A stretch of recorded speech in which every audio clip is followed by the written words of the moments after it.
Yeah, so the topic is people operations, and I think I have a clicker here as well. Yeah, so people operations are messy.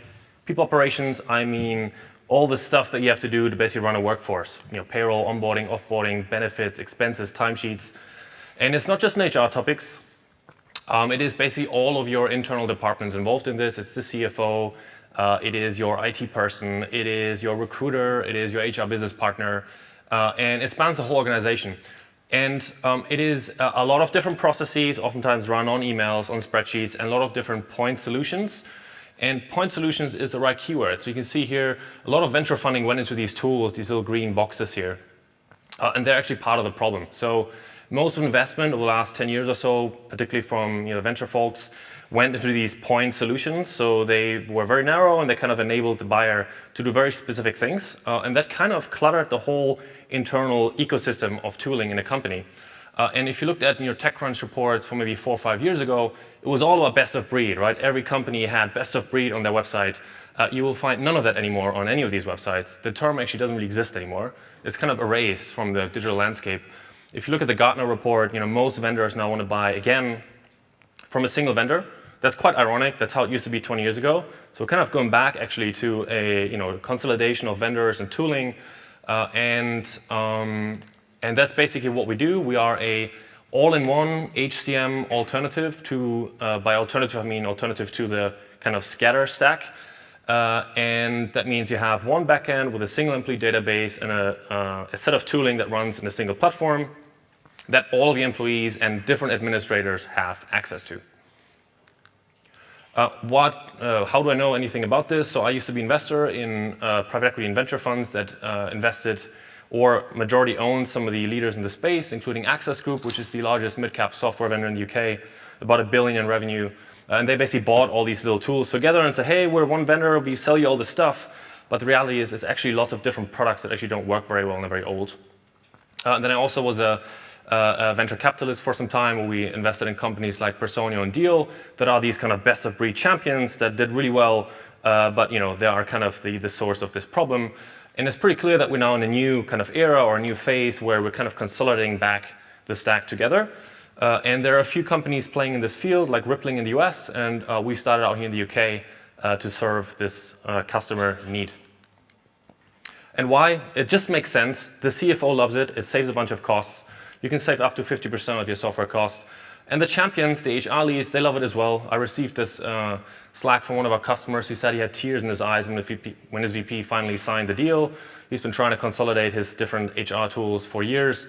And finally, they went ahead, and it made his life so much easier. So the user wins, the CFO wins. So it's not so much, does this make sense? Or is this a problem that needs to be solved? It's more about, can you actually build a product that can do all these things in an achievable amount of time?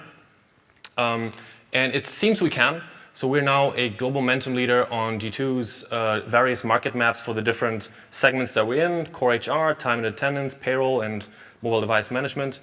And yeah, we're growing pretty fast. According to Sifted, we're UK's top 10 fastest growing company.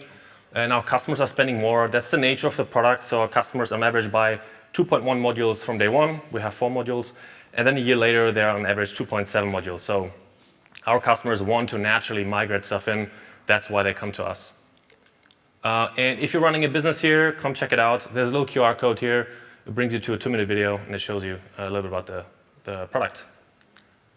That's it.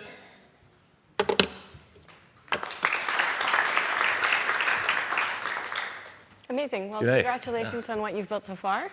Maybe can you talk about sort of if you're starting with the SME segment, mid-market, if you plan to be sort of an enterprise-focused organization in terms of your go-to-market? Yeah, so that is really the main question here. So when you go into a company and want to say, hey, we're going to run your HR and payroll, it's not as bulletproof as maybe like a software for navigating airplanes, but you got to be pretty mature and reliable. So the reality is you have to work your way up in the market. So we had to start out with small companies, startups, sometimes with their first tool set. But really, the problem gets exponentially bigger with larger companies because there's more people involved and more tools. And kind of let's say the problem grows exponentially with the number of, let's say, points involved. So our real sweet spot is kind of 100 to 1,000 headcount. Okay. We can go bigger, but you kind of have to earn that right with case studies and testimonials. So yeah, it's a journey to go up. Right now, most of our revenue comes from customers between 200 and 500 headcount.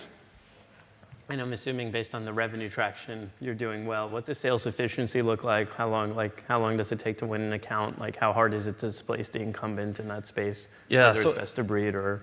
So it's important to align yourself with the buying cycle of the customer. So our ICP, they have had multiple different systems, HR, payroll in the past.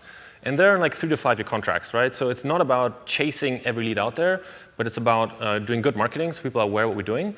And when they're ready to buy, make sure that we're in the top 10 consideration. And as part of the process, they will figure out that this is a modern tool that solves most of their needs in one tool, and then you have a very good chance of closing them. Our CAC to LTV has been around, or LTV to CAC has been around 10 before our last funding round.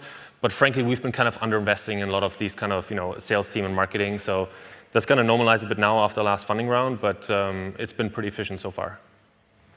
And how, you're not an AI-first platform, are you? Or how are you using AI? Because in the operations stack, there's so much potential for massive amounts of efficiency from sort of even a lot of the off-the-shelf AI solutions out there. Yeah, absolutely. So I think there's different areas where this can be helpful. So from a product perspective, our key buyers, so the HR person, for example, the ratio of HR person to employees in the company is like 1 to 150 or 200.